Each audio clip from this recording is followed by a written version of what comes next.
Saudações concurseiras, bem-vindo a mais uma aula aqui no Alfacom, comigo, professor Gustavo Musi, e nós vamos falar agora sobre o Conselho Nacional do Ministério Público, um órgão importantíssimo e integrante da estrutura do Ministério Público. Vamos para a tela, vamos ver o que eu preparei para você, tá lá. Ó. Coloquei a introdução.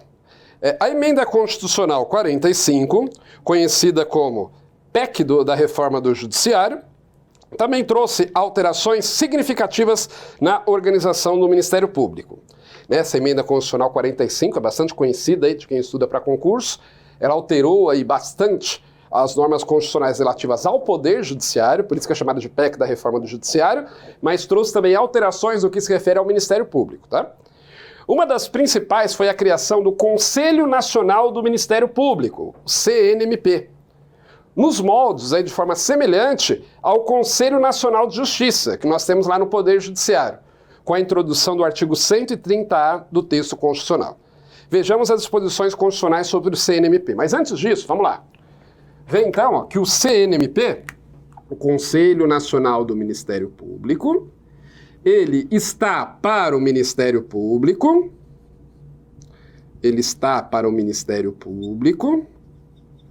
assim como o CNJ, o Conselho Nacional de Justiça, ele está para o Poder Judiciário, tá?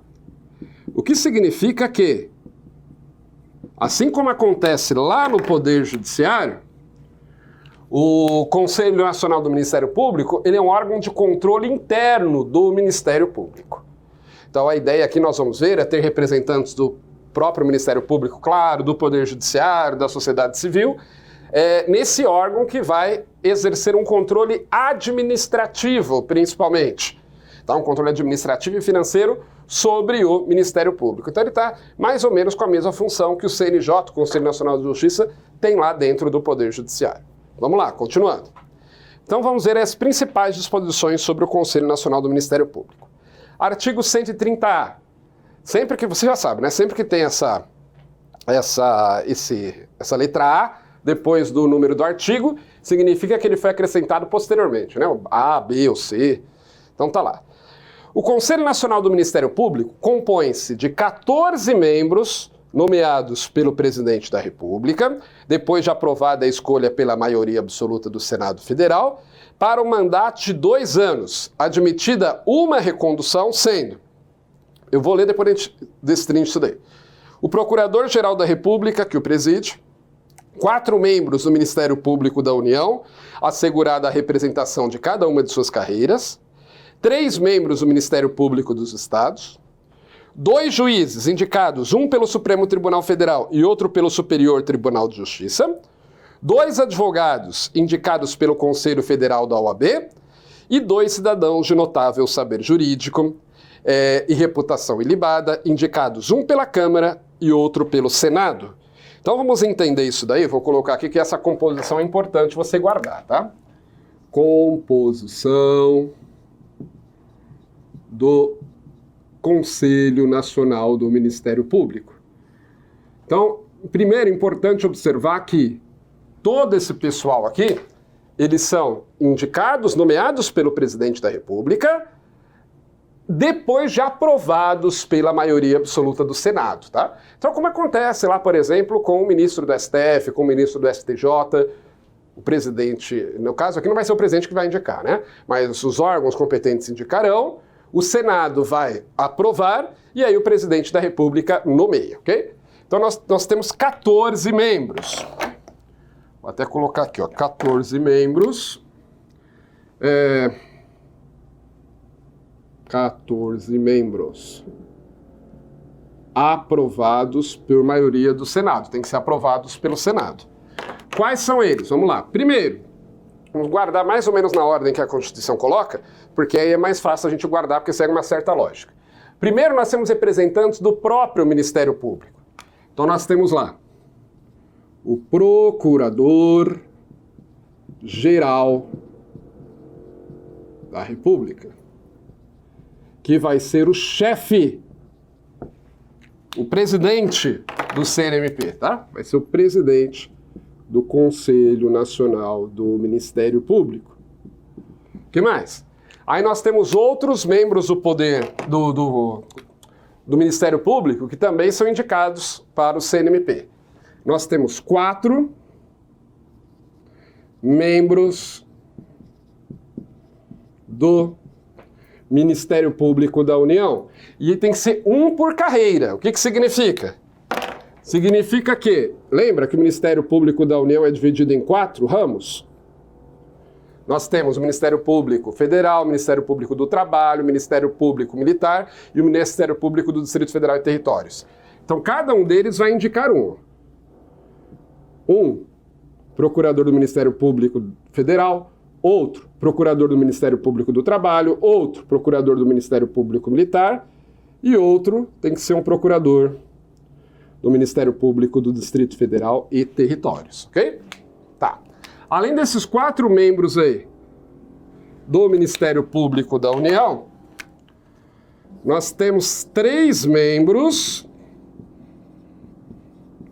dos Ministérios Públicos Estaduais. 3 membros do Ministério Público Estadual, ok? Ok. O que mais? Nós temos também 2 juízes. 2 juízes indicados. Um indicado pelo STF e outro indicado pelo STJ, Superior Tribunal de Justiça, certo? Aí nós teremos 2 advogados. 2 advogados. Você não vai perder a conta, não. Quantos nós temos até aqui, ó? 5, tá certo? Procurador mais 4, 5. Mais 3, 8. Mais 2, 10. Mais 2, 12. 2 advogados, indicados aí, obviamente, pela OAB. E F mais 2 cidadãos. Indicados aí. 1 pela Câmara dos Deputados e 1 pelo Senado Federal, ok?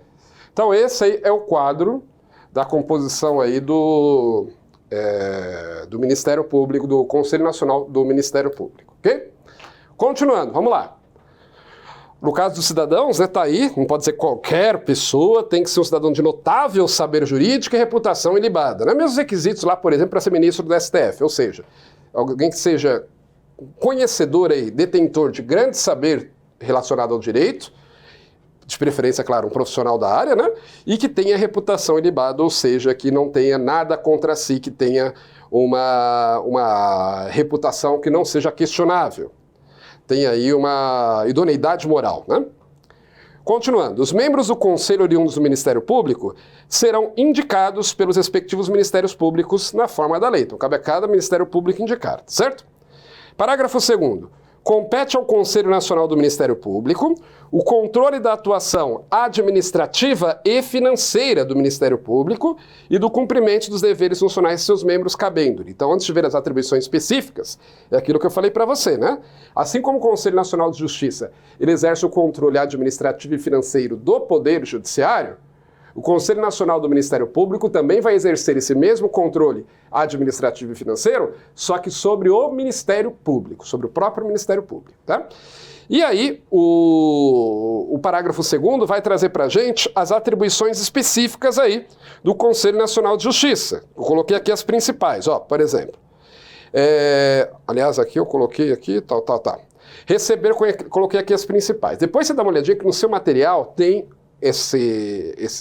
tem mais detalhes. Eu sempre procuro colocar no seu material um pouco mais completo do que eu vou trazer aqui para você, tá? Justamente para o material ter um plus aí para você depois dar uma estudadinha. Então depois dá uma lida que aí tá mais detalhado. O que mais? Receber e conhecer das reclamações contra membros ou órgãos do Ministério Público ou dos Estados, inclusive contra seus próprios serviços auxiliares, sem prejuízo da competência disciplinar e correcional da instituição, podendo avocar processos administrativos disciplinares em curso, determinar a remoção à disponibilidade e aplicar outras funções administrativas assegurada ampla defesa. Então é importante aí que o CNMP ele exerça essas funções, né, de ser uma espécie de ouvidor. Não é bem ouvidoria, porque o Ministério Público também tem a sua ouvidoria, tá? Mas o CNMP vai ser, vamos dizer assim, uma ouvidoria maior. Ele pode receber quaisquer reclamações, quaisquer denúncias contra membros do Ministério Público, seja da União, seja dos Estados. Inclusive, ele tem função correicional. O que quer dizer isso? Quer dizer que o Conselho Nacional do Ministério Público, ele pode adotar medidas administrativas, aplicar sanções administrativas contra membros do Ministério Público. Só que, normalmente, ele só vai fazer isso se o próprio órgão ali do Ministério Público se manter inerte, não fizer nada. É a mesma coisa que acontece em relação ao CNJ e ao Poder Judiciário. Tanto o Conselho Nacional de Justiça como o Conselho Nacional do Ministério Público podem adotar medidas administrativas contra os juízes, né, no caso do CNJ, e contra os membros do Ministério Público, no caso do Conselho Nacional do Ministério Público. Só que, normalmente, eles só vão adotar essas medidas se o tribunal de origem ou o órgão do Ministério Público de origem nada fizerem. Porque aí, né, o Conselho Nacional do Ministério Público não vai deixar, vamos dizer assim, graçar a impunidade. Então vai lá adotar alguma medida, tá? Mas normalmente, quem vai adotar essas medidas, no caso do Ministério Público, é o Ministério Público lá de origem, onde aquele membro do Ministério Público trabalha. Agora, se não fizer nada, o Conselho Nacional do Ministério Público pode sim exercer a função correicional. Por isso que a gente costuma dizer que tanto na Justiça como no Ministério Público, a função correicional ela tem dupla competência. Existem dois órgãos competentes para aplicar. Tanto o Tribunal de Origem, no caso do Judiciário, como o CNJ, e no caso do Ministério Público, tanto o órgão do Ministério Público, onde o membro está vinculado, o Ministério Público da União Estadual, como também o Conselho Nacional do Ministério Público, ok? E pode também determinar, avocar processos disciplinares em curso. Então, se tem um processo disciplinar lá que o Ministério Público da União ou do Estado não está dando andamento, o Conselho Nacional do Ministério Público diz, traz para mim isso daqui. Avocar significa chamar o processo para si. Então, pode chamar o processo para que ele passe a correr lá no Conselho Nacional do Ministério Público. Pode também determinar a remoção ou a disponibilidade, lembrando, né, que pela garantia da inamovibilidade, via de regra, o membro do Ministério Público não pode ser retirado de onde ele trabalha contra a vontade dele, exceto se houver necessidade pública, se houver interesse público. E aí cabe ao Conselho Nacional do Ministério Público fazer isso, tá? Determinar a remoção de ofício, por maioria absoluta de seus membros, do membro do Ministério Público. E aplicar outras sanções administrativas, claro, sempre assegurada a ampla defesa. Né? A ampla defesa tem que ser assegurada em qualquer processo administrativo ou judicial atualmente. O que mais? Compete ao Conselho Nacional do Ministério Público rever, de ofício ou mediante provocação, os processos disciplinares de membros do Ministério Público da União dos Estados julgados há menos de um ano. Então, olha só. Mesmo quando o Ministério Público da União ou o Ministério Público do Estado deem andamento a um processo administrativo e deem a decisão final nesse processo administrativo, essa decisão ela sempre pode ser revista pelo Conselho Nacional do Ministério Público, tá? Como eu falei, o Conselho Nacional do Ministério Público normalmente vai deixar ver se o Ministério Público da União e o Ministério Público Estadual estão agindo para aplicar sanções administrativas. Se estiverem agindo, normalmente não vai fazer nada, vai esperar chegar lá no final do processo, só que isso pode ser revisto no prazo máximo de um ano. Tá? Por que prazo máximo de um ano? Para dar uma segurança jurídica, né? Senão o membro do Ministério Público foi processado há 20 anos atrás, foi inocentado lá na época e agora querem reviver isso novamente, não seria muito legal. Então o prazo é de um ano. Deu um ano após a extinção do processo administrativo, ele não pode mais ser revisto. Mas dentro desse prazo de um ano, o Conselho Nacional do Ministério Público pode ir lá pedir para ver esse processo, rever e, se for o caso, reiniciá-lo. Tá? Seja por iniciativa dele mesmo, iniciativa própria, de ofício, né, que é o termo que a gente usa, seja por provocação de alguém.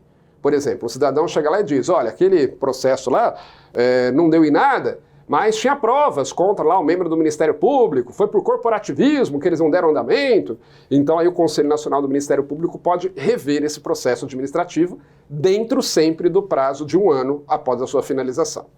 Continuando. Compete ao membro do Ministério Público elaborar relatório anual, propondo as providências que julgar necessárias sobre a situação do Ministério Público no país e as atividades do Conselho, o qual deve integrar a mensagem prevista no artigo 84, inciso 11. O que é isso?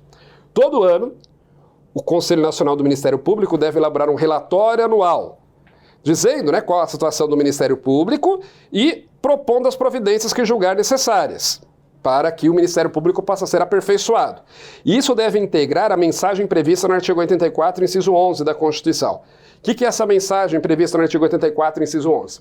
É uma mensagem anual que o presidente da República deve levar ao Congresso Nacional. Lá nos Estados Unidos, eles chamam isso de discurso sobre a situação da União, né, que o presidente da República faz todo ano para o Congresso Nacional. Aqui no Brasil também tem isso. Todos os anos, na abertura da sessão legislativa, o presidente da República vai até o Congresso e expõe quais são as prioridades, né, na visão do presidente para aquele ano, o que precisa ser feito. E aí ele vai ler também a mensagem do Ministério Público, que é feita através do Conselho Nacional do Ministério Público. Esse relatório também será lido pelo presidente da República para os deputados e senadores, né, para que eles estejam ali atentos para as necessidades também do Ministério Público. A ideia é essa. Continuando. O Conselho escolherá, em votação secreta, um corregedor nacional, dentre os membros do Ministério Público que o integram, vedada a recondução, competindo, além das atribuições que lhes forem conferidas pela lei, as seguintes. Mas vamos lá. Então está falando aí que o Conselho escolherá entre eles um corregedor nacional. Talvez os 14 se reunirão e escolherão em votação secreta, tá? Um corregedor nacional. Esse corregedor, que vai exercer a função de corregedoria, obviamente, né? Já vamos ver mais especificamente o que é isso.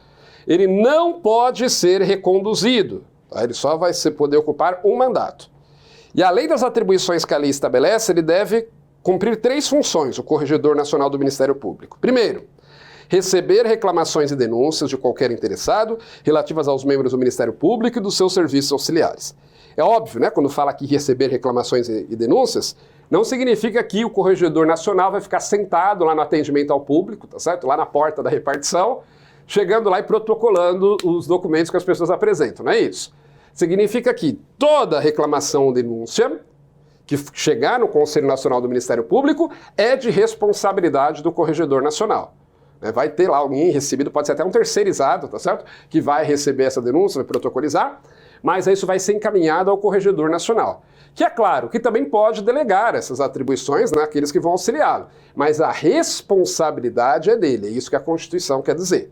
Se, por exemplo, alguma denúncia ficar ali parada indevidamente, né, não foi dado andamento, isso deve ser cobrado do Corregedor Nacional. Continuando. Também compete ao Corregedor Nacional exercer funções executivas do Conselho de inspeção e de correição geral. Então aí o regimento, que o Conselho Nacional do Ministério Público tem um regimento, vai dizer aí essas funções executivas que o corregedor deve exercer, além de inspeção e correição geral. Quando a gente fala aqui em inspeção e correição geral, está falando da atividade de fiscalização que o corregedor deve fazer sobre as unidades do Ministério Público. Assim como o corregedor da Justiça também deve fazer isso em relação às varas da Justiça, né? E quando a gente fala de fiscalização, a gente pensa logo no corregedor com uma vara na mão, né? Lá para punir a quem praticou algo errado. Também tem a ver com isso, claro. A fiscalização também envolve, vamos dizer assim, os atos punitivos, né?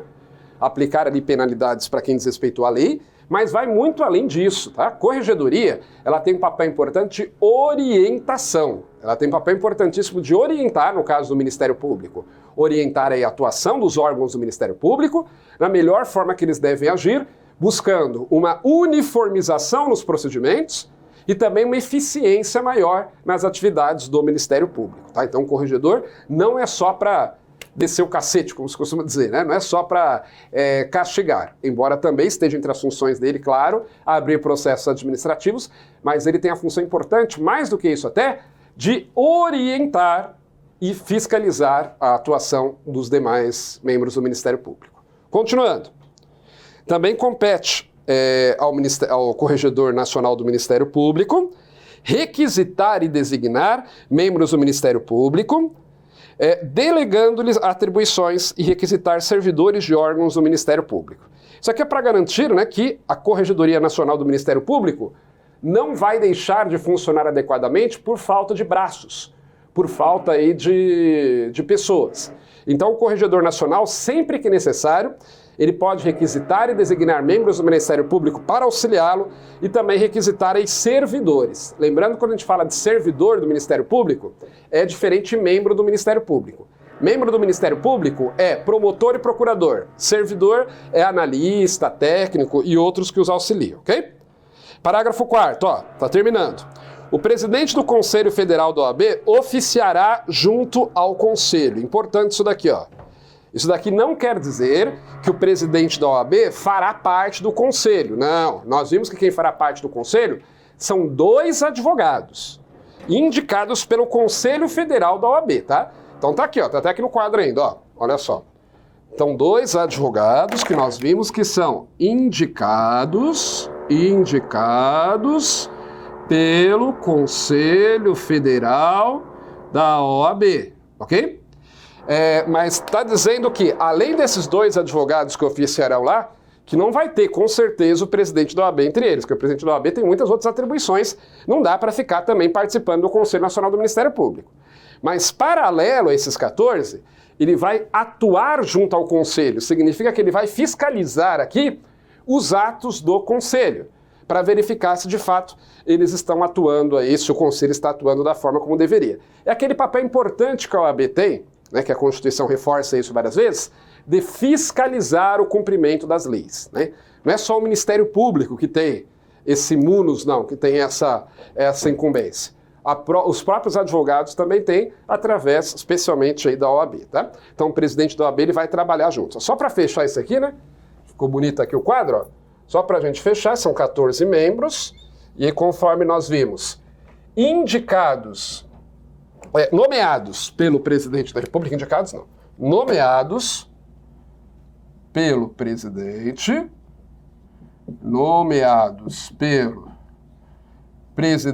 da República,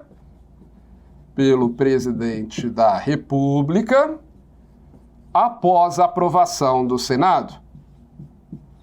Após a aprovação do Senado, lembrando que essa aprovação do Senado tem que ser por maioria absoluta, ok? Tem que ser por maioria absoluta aí. E aí esse pessoal vai então atuar aí junto ao Conselho pelo prazo aí de 2 anos, né? Até colocar aqui, ó. 14 membros, mandato de 2 anos.